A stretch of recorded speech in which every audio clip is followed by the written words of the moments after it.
Well, building a nation takes the effort of every constituent part of its little and larger societies, from government to citizens.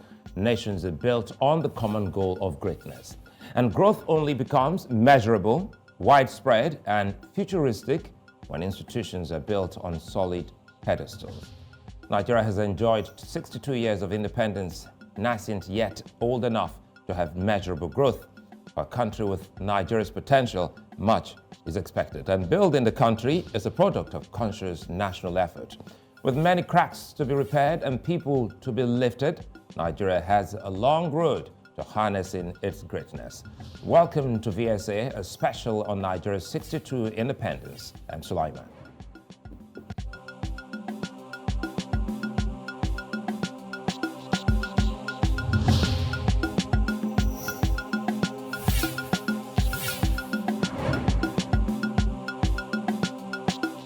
Well, since Nigeria's independence in 1960, the country has enjoyed its moment of riches and downturn. 7 years after gaining independence, Nigeria went to war, and the effects of that period still linger across the country. Nigeria is a blessed country with abundant resources and some of the finest minds in the world. Many, however, will say that they are yet to reap the benefits that come with these abundant treasures.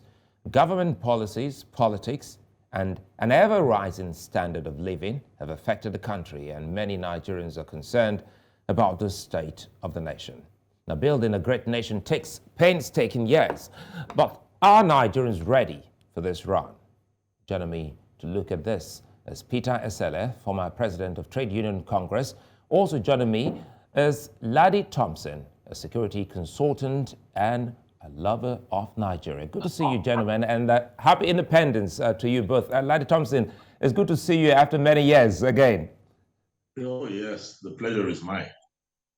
All right, so let's start off by asking you, Peter Esele, Nigeria at 62.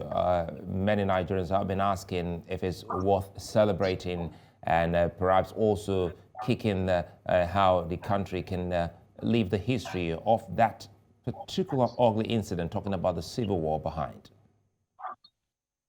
Good evening, Sulaiman, and thank you for having me. I think it's worth celebrating. I rather see the glass as half full rather than half empty. It's worth celebrating. We have our independence. Yes, there are challenges, but I rather live in freedom than have everything and live in slavery. A couple of people still feel that there's nothing to celebrate. I think there's so much to celebrate. It could have been better. There are challenges along the way. We've had a lot of challenges here and there. And hopefully, if we look at ourselves, because the problem with Nigeria has no problem. It's Nigerians that are the problem, you and I. So if we look at ourselves and decided that, okay, fine, we need to change the trajectory that the country is going. So it's a collective responsibility, and then we'll start building a new country that we'll all be proud of. It all starts with you and I. So we'll come back so that we can space it and drag that, line that has to do with the bitter taste of that civil war, Peter. But Ladi Thompson, once again, welcome, and thanks for your time as always. Looking at Nigeria 60 years down the line, many would have thought that by now a few other things would have been in place. Let us in on how you see the journey from your mind's eye so far, 62 years of nationhood.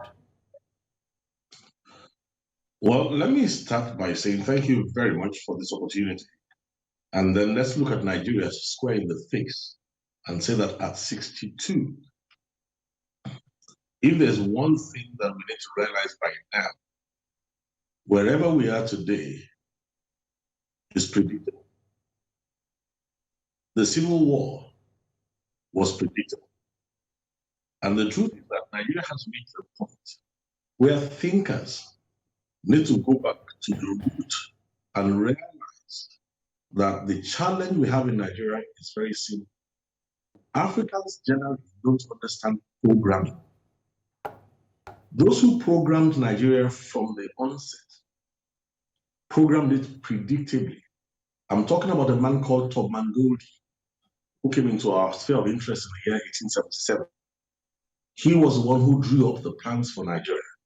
And I want it to be of interest to you that before he died, he picked up all his diaries, all his notes, everything he had used to design Nigeria, and he set them on fire, and then called his children and put a curse on them that if one single piece of paper had reached his bonfire concerning how Nigeria was put together, that none of his children must publish it.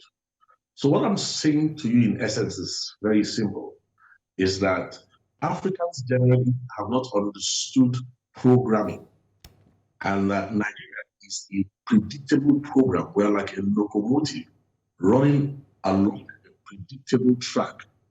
And we have reached a point right now where we have been able to think things through, to realize that when we were celebrating independence, it was part of a program, because we should have been talking about interdependence. And as long as we don't start thinking, not only Nigeria, frankly speaking, practically all African nations, we need to understand that we have a toxic program in the engine room of Nigeria. It was designed to keep Nigeria failing without falling. And what we need to do right now is to learn a lesson that the Arabs learned.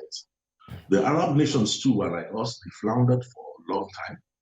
But if you go and look at the UAE today, and you read the book of Prince Maktoum, you will know evidently that they rediscovered the secret of programming. You see, a good programmer can write a program and go to sleep. For the next 200, 300 years, the program will keep running itself.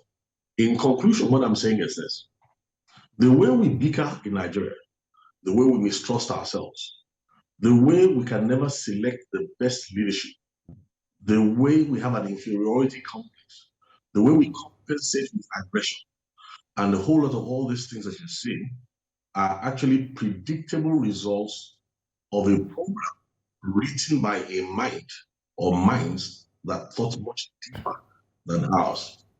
Let me, punctuate it at this point. Okay, I'll come back to you, Ladi Thompson, and I see Peter is smiling there. And for many Nigerians and Africans watching, perhaps this just might be the very first time they're getting this perspective on Nigeria's history. Peter, you wrote on Independence Day, you were widely published in the country, where you wrote an opinion piece celebrating Nigeria's independence entitled Nigeria, 62 Things in 62 Years That Got Us Here. Help us recap why 62 things. Were you playing with just words, or these were actually some of the key things you could remember? Yes, and one of the things that also inspired me to write it was to also look at the younger generation, Generation Z. Let me go back to what Ladi said earlier, talked about programming. Even if you were programmed to fail, he talked about thinking. But what I wrote about was also lack of critical analysis. If after 62 years old, you are still going about to blame your parents for whatever has happened to you, then there is a challenge there. Now, how did we start? So the first thing we have to look at is, yes, Civil War was predicted. Yes, we went through the Civil War, but how did we manage the fallout of the Civil War? And if you also look at the Civil War, it also comes from young Nigerians who felt the country was not moving in the right direction, and they decided to take the laws into their hand. I've always believed that if you go against the law, nothing good comes out of it. No matter how good you think you are. It's just like you are a journalist, and the next day you are treating a patient. You are not a doctor. You are not trained in that direction. So the military guys who struck in 66 and those who follow up counter coup, what you have was that we started losing the sense of civility. So our country now gradually becomes a country where might is right. So when you have that, you now gradually also have a culture. What's our culture? Development is culture. Development has to spring from your culture. So once your culture encourages wastages, corruption, then what else will you expect? Even if we say we are, even I agree to some extent when we talk about, okay, this guy's program us because nobody comes to develop your country and go out without wanting to take something. So whatever you think anybody comes and you say, oh, just like the way economics talk now, say certain things and say, economics will be talking about, oh, we have to attract foreign direct investment. I always laugh. No investor from outside comes here that will come here and develop your country. Development has to come from within. So that's another aspect of what happened to us. The politicians came up and they now also copied from those military boys who were in power. And the military guys didn't know how to manage what they were facing. Even Gowon, the first statement that came out of Yakubu Gowon then was that there was no basis for Nigeria's unity. Until the certain super permanent secretary now reached out to him and said, no, you can't say that. And then he now had to retract that statement. So you also now have a problem there, no matter what now follow up. And then we talked about no victor, no vanquish. But no victor, no vanquish. You and I know wasn't true. There was a victor. The victor was the military guys, and the vanquish was Nigeria. If you look at Nigeria way back in '66, before the first coup, we have 4 regions. The regions were competitive, the regions were innovative, the regions were creative. So when we started splitting from 4 regions to 12, from 12 states to 19, it was also certain people. If I'm going to use the language, that's why you saw me, I was smiling. I love that word programming. It was also certain people who were in power, who were programming the rest of us.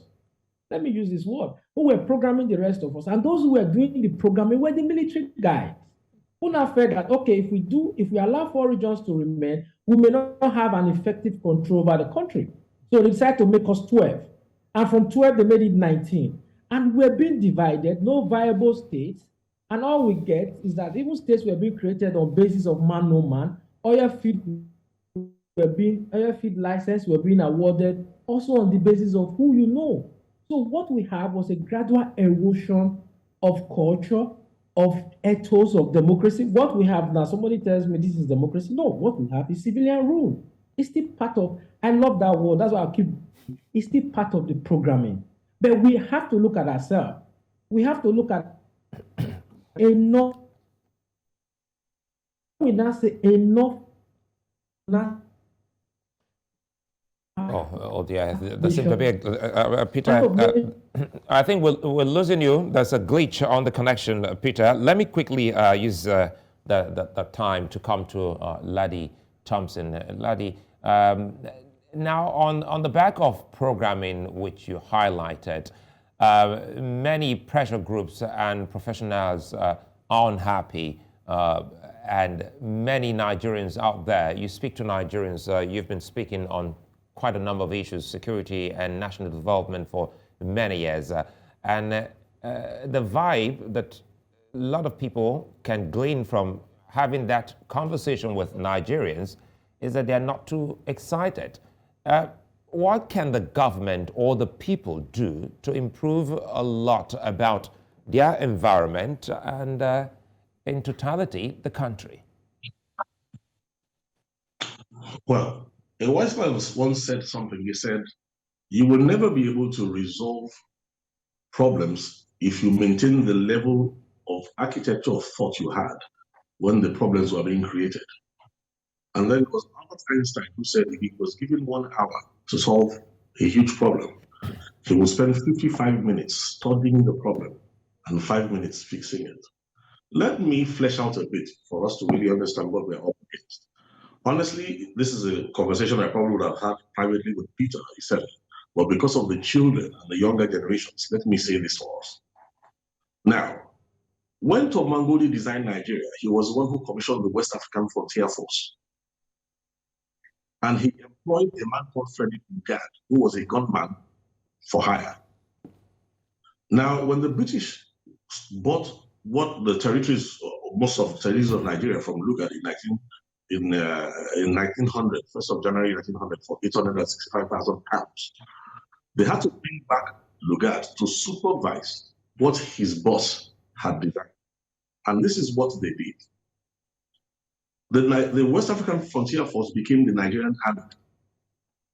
Now, out of the Nigerian Army, they selected the profiles of some young officers, took them out to England, to Sandhurst and all the sorts, months, and gave them what they call military officer training. But part of what they taught them over there was something they were not going to ever use in Britain. They teach them the concept of coup d'etat. The concept of the military coup is actually a terrorist use of the barrel of a gun to create a leadership class out of a class that is not a leadership class.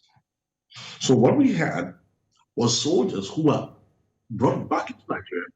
They had been inseminated, they were embedded, and this is the story of practically all African states apart from one or two. They are embedded back into the civilian population. And when, predictably, the civilians have tried their hands at leadership and failed, one signal, and these young men arrived, and this is how the programmers of Nigeria created a leadership class and fractured the natural leadership selection. Now, they knew that the soldiers they trained were good men. Soldiering is a noble profession because when you sign to join the army, you're signing off your life to defend your country. However, you don't know anything about economy, diplomacy. You know very little about budgeting and planning and the skill sets that you need to be the leader of a nation. So, look, I'm talking about intelligent programming that understands what they call classical conditioning. Now, having installed them as a leadership class, they knew that these people will just make a mess of leadership and are still making a mess of leadership, not because they are bad people, but because they don't have the skill sets for leadership. But unfortunately, in the minds of majority of Nigerians, these people have been reinvented from the military class. They've been reinvented as a leadership class. Now, also to help us a little bit further, managing a diversity has never been anything that is easy. Talk less of a diversity where you have 525 lingual platforms, you have 320 something plus ethnic groupings. To manage a diversity, you must write a program that is called an enculturation program. Right from the beginning, what we have failed to do and what we must do now, and what we must teach other African countries to do, is this. We must learn that those who created Nigeria deliberately created a Nigerian enculturation program that is much weaker than the Igbo enculturation, much weaker than the Yoruba enculturation, much weaker than the Fulani enculturation. Now, an enculturation program is just the program by which you learn your culture, by which a baby that is born learns the proficiencies of the culture he's born into. It's verbal and non-verbal. The way you greet, the foods you eat, the clothes you wear, your subconscious learning, your conscious learning. So when you design deliberately a national program, I'll take you back to 1776 in America. Right from the onset, America redesigned their enculturation program. That's why in Carpenter's Hall, I remember one of their patrons was able to say, New Englanders, Virginians, and so, we are no more. We are now Americans. Because it was more profitable to be an American. What am I saying is that when you're writing a program for the Nigerian child in the future, and we are going to write it, I mean, it's just a matter of time. Now that the light is at the end of the tunnel, the younger generation understand program much better than the older generation. Well, I'm happy about the optimism you're sharing with us, talking about the light at the end of the tunnel, and of course for younger generations. And I do sincerely hope that younger Nigerians and Africans will get a grip of all of this. As you rightly said, the conversation should be an ongoing conversation, not a conversation we wait for in times like this. But Peter, I come back to you. Good to see you back. You know, listening to both of you talking about programming and, you know, a false start, and those who were not, you know, trained for leadership and governance, who made an incursion disrupting the system. But there seemed to be a system in place, or a pseudo system in place. Perhaps, Peter, help us here. Let's look at the parliament now. Yes. the aspect that I would disagree when it comes to programming or also taking us back to history is the fact that if we keep looking at what the British did, how to design Nigeria, and after 62 years we are where we are, then we are not taking responsibility. The same British colonized India. India even have a bigger population, and the Indian military were also trained in sawdust. And if you, from the things I've also read about India, they also decided that no, they were going to take everything from the British, but they were not going to let go of their culture. So they stick to their culture. So how come after all these years, none of our leaders could look at the fact that, okay, this is, even if you were programmed to fail, you can look at yourself and say, no, I'm not going this route. So how come our leaders couldn't do this? The difference was that there was also lack of critical thinking. You see, development is like a butterfly coming out of a cocoon. When you go ahead and you forcefully get the butterfly out of the cocoon, the butterfly will be so ugly that it will not be as attractive as when you see it. But when you let the butterfly remain in the cocoon and the butterfly has to on its own get out of the cocoon, that is why you have those beautiful wings beautiful wings of butterfly were aligned with the body shape. So we have decided to now go ahead instead of allowing our trajectory, making mistakes and learning from our mistakes. We didn't do anything like that. So what we have was that we have Nigerian leaders who, out of whatever they want, think about getting power for the sake of power, not power for the sake of service. If you have power for the sake of power, there are only two things that will come out of it. That's poverty. And once you have poverty and illiteracy will grow. And that is what we've been dealing with because we've always had this power. And the next person who becomes the president of Nigeria or who is a governor in a state, local government chairman, the first thing he thinks about is about his ethnic group and he thinks about his religion. And what they use that for is not really as if they are religious or they believe in the spiritual aspect of things, is that from division is where they get their power. So politicians naturally all over the world are selfish. Majority of politicians are selfish and self-centered individuals. And what separates them? Institution and the consciousness of the people. So what is the consciousness of Nigerians? What are we ready to take? So when you have a populace that are so weak, anything can happen. So if you go back, he just made reference to 1776. The original founders of America, what did they do different? Oh, we don't want to have anything to do with the British. This is how we want to live our life. And these are the basics: freedom, liberty. Have a society where you can be whatever you want to be once you are ready to work hard. A society that does not know whether this is Peter, this is Ladipo, or this is Sulaiman Aledeh. As soon as you work, once you are ready to work, yes, you will be able to get yourself out of whatever situations you find yourself. But we don't have that here. So what has stopped our leaders from then looking at just the way Mr. Rebel Ladipo is aware of this? Our leaders are not aware of this. They are. Don't our leaders travel out of this country? They do. Don't they see our governors and presidents over the years take the best of Medicare in Europe or America? Why don't they do that here? So the fact was that we will not develop a complex over a period of time. But on your own, you can also decide to say, okay, I'm not going this way. I'll give an example of myself. I'm a Nigerian, and I'm very proud to be a Nigerian. And when I was working for an oil company, I worked for Pengas, Petroleum and Natural Gas Industry Association before I became its president. Even then, when I go offshore, somebody who is making my bed is a Filipino. The person washing my clothes is from India. Why would that happen?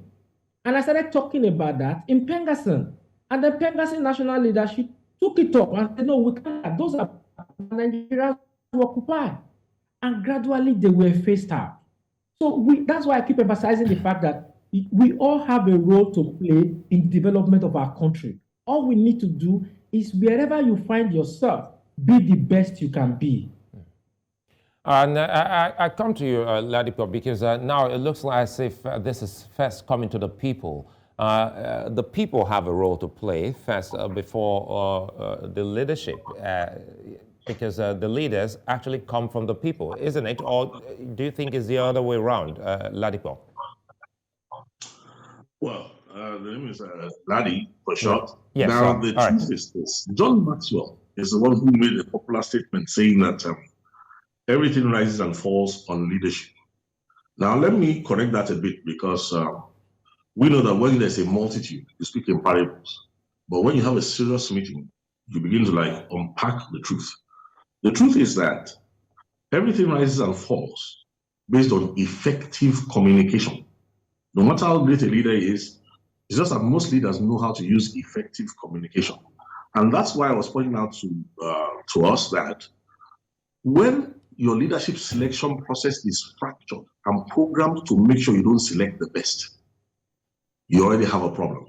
Now, let me say something to you quickly. A soldier trained in sandals who has ruled and traveled abroad, no matter what he tries to do, there's a particular number of thoughts per day that he has. The average person, I think, they say has about 600 something, 60-something thousand thoughts per day.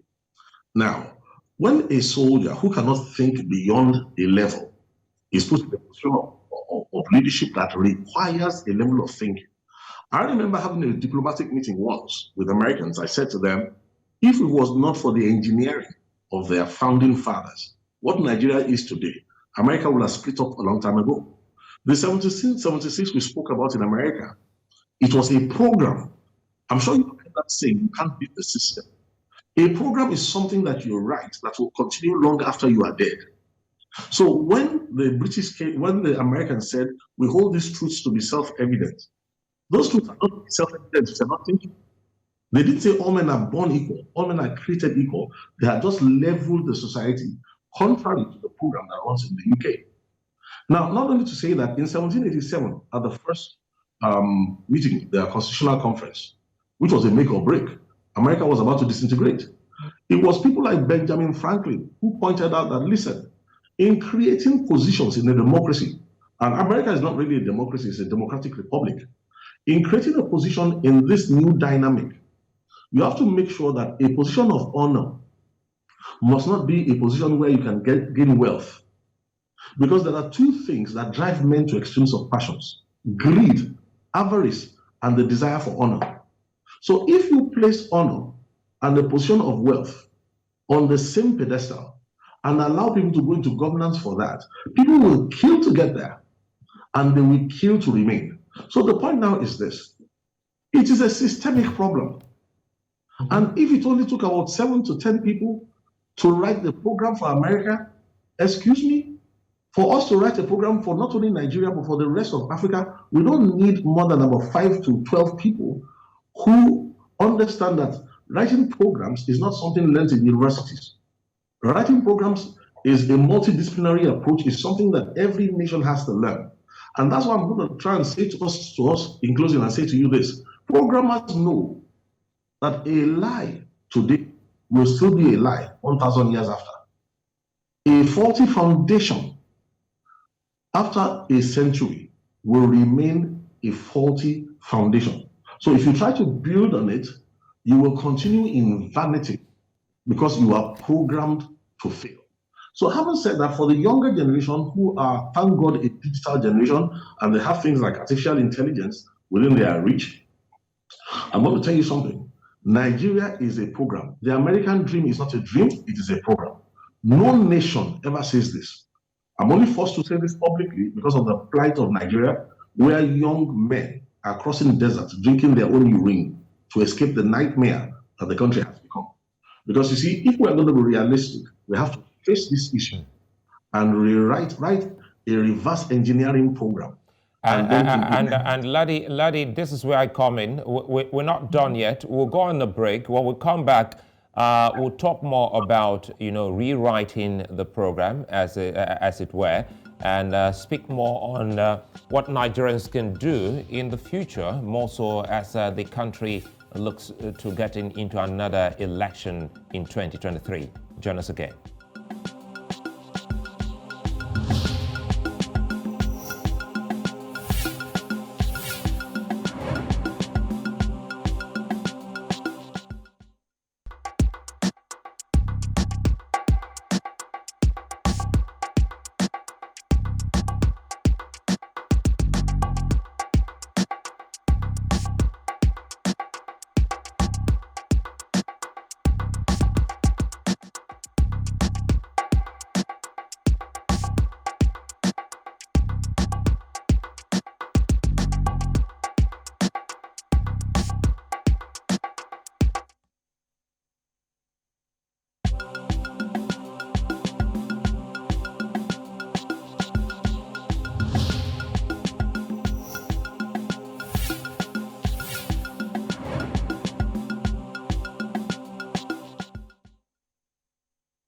Well, if you just joined me, you're watching Village Square Africa here on News Center Television, broadcasting live to 54 African countries and beyond. And I still have Peter Esele and Ladi Thompson, two Africans speaking to us on Nigeria's 62nd independence and what the country should consider doing. By the way, Nigeria is considered one of Africa's most resourceful countries, but one yet to fully reach its potential, with a rich history behind it and diversities underlining its greatness. Nigeria has withheld years of struggle. As highlighted earlier by Ladi Thompson, many Nigerians have decided to go on a wild chase through the desert just to eke a living. But the 2023 election has a lot of promise and is seen as the toughest and most important yet in history. Towards building a better nation, the fight against massive brain drain, corruption and insecurity challenges have continued to peg the nation back. Still with us, Ladi Thompson, Peter Esele. Let's now talk about how Nigeria can win, its fight against corruption and bring development to the country. Peter, let's start with you. How can politics be improved for Nigeria's case? Yes, if you look at it, the first thing you have to take from it is systemic. The biggest problem we have, our problem is systemic. We have a systemic problem. And when you also talk about this programming, I keep going back to that, is that even our laws, despite its imperfection, also celebrate honor. Everybody knows that when you are a governor, you are a president, you're not supposed to dip your hands in a till. To be a president or a governor is a privilege. But once people are not following that, then what that means is that decay starts setting in. Now, how do you correct the system? Our foundation is faulty. How do you also correct the faulty foundation? How do you build a nation? What we have right now is a country. We're not yet a nation. How do you now build it? It's first of all, despite the imperfect laws or the imperfect constitution that we operate, we also need to go ahead and enforce it. Then what's next is, what is our values? What is our core? What drives us as Nigerians? Recently, we had governors who were, former governors who were imprisoned, prosecuted in court, and jailed. They came out, you had massive crowd receiving them. That comes to what's our value? Our value system is that we celebrate corruption. And so when you celebrate corruption, this is what we get. So if we move on to that level of knowing that, fine, if anybody is involved in crime, the person will have to do the time. Once that is established, what that means is that you are not going to, anybody knows that there's a sanction attached to whatever infraction that you commit in government. And you see people start sitting up. But when you know that no matter what you do, you can get away with it, all you need to do is to say, okay, I'm being victimized because I'm from Southeast, I'm from Southwest, I'm from North Central. Once the people buy into that, that is what we have. And then the next thing is that we should take religion to where it actually belongs. Religion, whether Islam, Christianity, or any other faith, is a matter for your heart.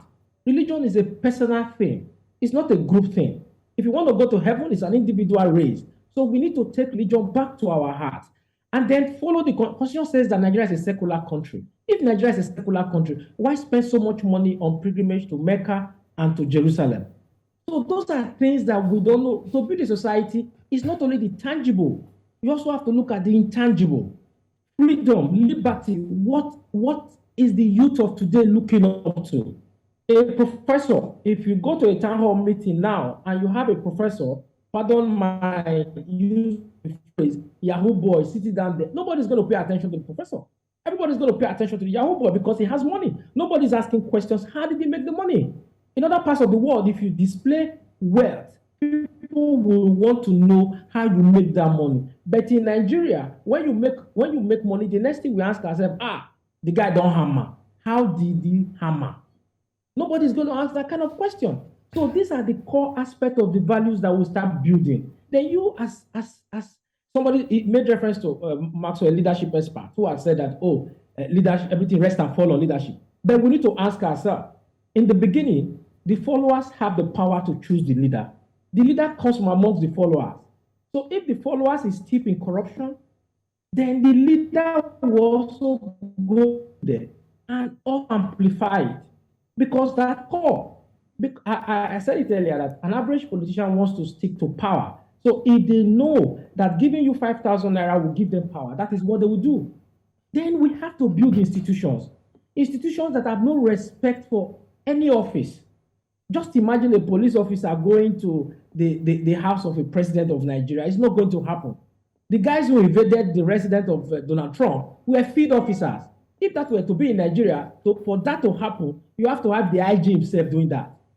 So the police, for example, should not be made to report to the president. The police officers or security agents are strictly reporting to the law. The law is their guide. So once we start putting all of this in place, whereby we put round pegs in round holes, a police officer knows that his responsibility is to the laws of the land, not to who is president, who is governor, who is local government chairman. And let me bring in Ladi here, because now it looks as if Nigeria may have another chance to rejig, to reprogram. And Ladi, help us here. Can an election year, change the entire dynamics of what we're discussing?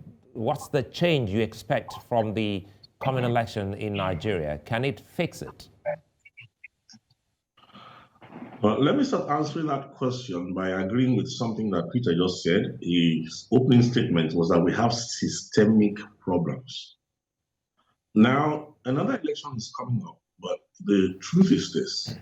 If we think deeply enough, I mentioned something to you. I said, America made sure they wrote a program in such a way that the position of honor must not be the position of money making.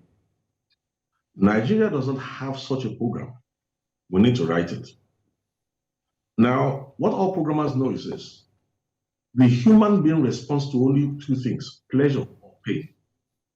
The promise of pleasure or the dread of pain. So when it is your cultural definition that protects you all the time, your fellow man in the police force will always lean towards you than that of another culture. So unless we write another enculturation program for the nation that overpowers that, the results will continue to be predictable. Now let's go to the elections and let me say something about a systemic flaw. Let's stop thinking that our founding, our liberators, because we don't really have founding fathers, they were not stupid. It was Zeke who said something to Ahmadu Bello. He said, let us forget our differences. And Ahmadu Bello said, no, let us understand our differences. I'm a Muslim and I'm a Northerner. You are a Christian, you are an Easterner.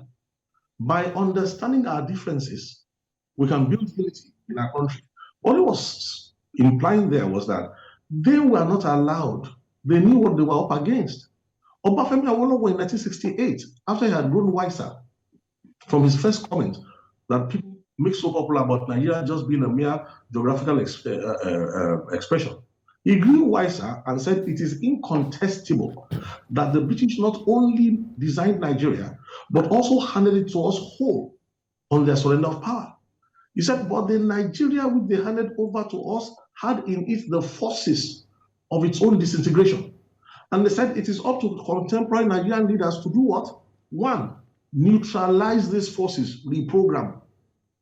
Two, preserve the Nigerian inheritance. Now we must first define before we can even preserve. And three, make all our people free, forward-looking, and prosperous. Now, before I talk about the next election, I think the third comment is the one that will help us the most in preparing for next year. Sir Abubakar Tafawa Balewa, in his maiden UN address in the General Assembly in New York, 1968th of October, in the last paragraph, the last part of his delivery, he said something, and you need to go and listen to that speech. He spoke diplomatically about the three faiths and the three religions in the national mix. Then he made a brief mention about the intractable problems ahead. Abubakar Tafawa Balewa said something. He said, people will have long forgotten his name and forgotten about his generation when these problems will take us to a point where we need to decide whether we want to disintegrate, whether we're going to end up in pain, or we want to make progress. And then he left a counsel that is so powerful till tomorrow. He spoke about eternal truths. He said, when Nigeria is ready, the key to unity, to peace, to prosperity would be eternal truths. Now, what am I trying to say to you is this. Having another election without tackling this systemic problem, the results, again, are more predictable than you can imagine. So much so I feel sorry for the young people who may not have had the time yet and the experience yet. Those of us who are above 60, we are less than 5% of the Nigerian populace. Now, the point I'm trying to raise to you is this. I and my friends, a couple of friends and I, we have been sitting down for about 20-something years now, looking at how to rewrite a program for Nigeria. I think we finally rewrote one called Wazobia 2.0, which we'll be making public. I mean, we've made a public debut on it, the NIPR summit a few months ago in Abuja. But we are going to be presenting it to the nation shortly. It's a reverse engineering program that will work not only for Nigeria, it will work for Ghana, it will work for Rwanda. When von Gotzen arrived in Rwanda in 1894, they spoke only one language, there were no tribes. A program produced genocide many decades later. So never doubt it.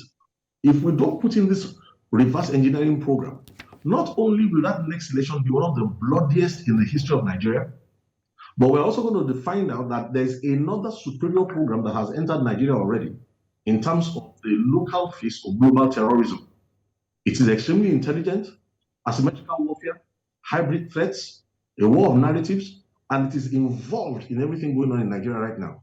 In fact, if we don't come up with this Wazobia 2.0 to reverse engineer Nigeria, the only winner of the next election is going to be the ISWAP.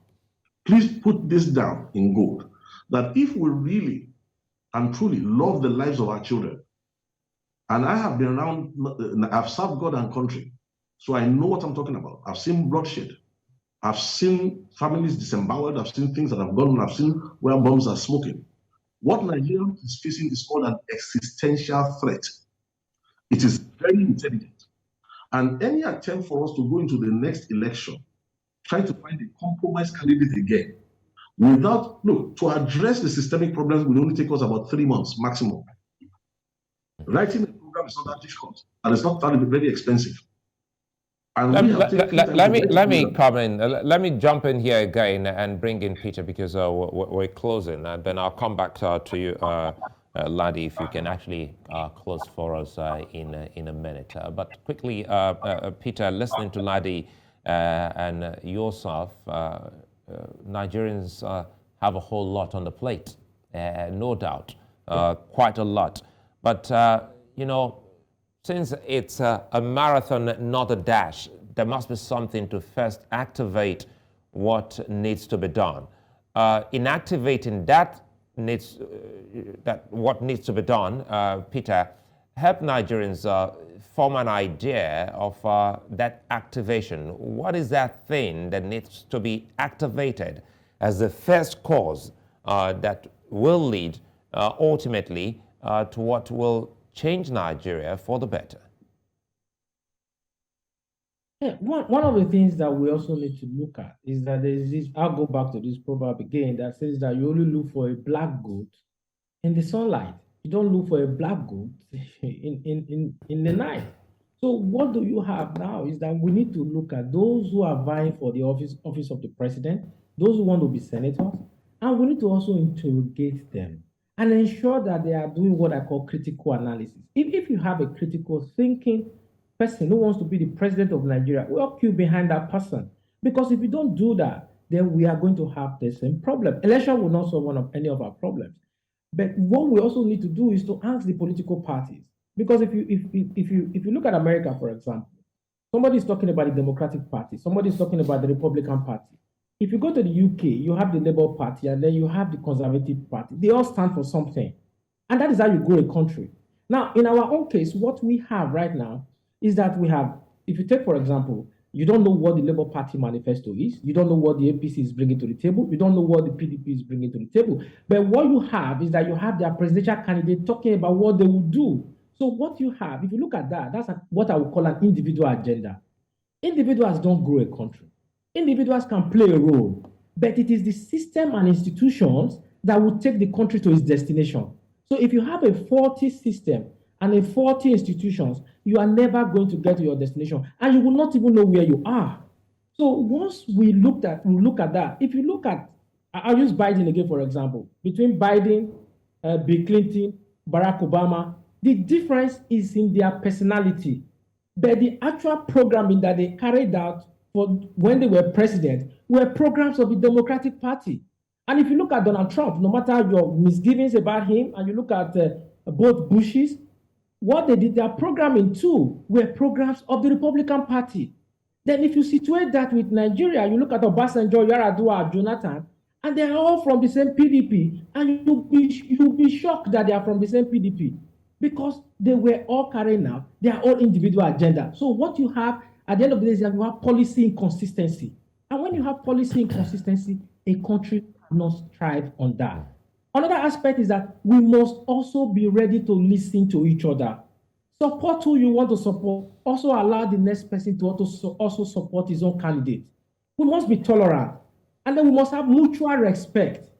One of the things that is also lacking, there is lack of mutual respect.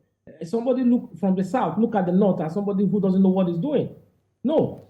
So if we have that mutual respect, it becomes easier for we to sit down and then reprogram the country. And so this is the direction we are going. Then the internal push that Tafa Balewa spoke about, then we can do it. All right, Peter, thanks. I just have a minute left now for Ladi Thompson. Ladi, speak to young Nigerians, especially as they go to this particular election. You've seen elections in Nigeria and so many other parts of the world. What's that message for the young Nigerian as he casts his ballot? Well, to the young Nigerians, I'm going to say to you that the whole globe has looked at your fathers before you, as a people who are emotive, intuitive, unscientific, and incapable of critical thought. I'm going to say to you that in your generation, put on your thinking cap, master reprogramming. Please, I want to beg you, don't put your trust in any election, because until there's a program that produces, like the American program, it checked the excesses of Donald Trump. Until a program is in place, please don't let anybody waste your lives. Don't be moved by demagogues. Don't be moved by politicians with sweet tongues. I want you to put on your thinking cap, and if you want to place your life on the line, because there's no social gain without some pain, if you want to put your lives on the line at all, do it to join hands to change the system first. Insist, because your future depends on it. There's a generation of people who understand these things. I think that's a fine place for us to leave it. But again, I do hope that we'll have time to come back and have this conversation specifically on and on for Nigerians and its people to better understand what it means to fixing a country. Ladi Thompson, Peter Esele, many thanks for being such a nice company. And to our viewers across the continent, many thanks for watching. I'm Sulaiman. I'll see you again.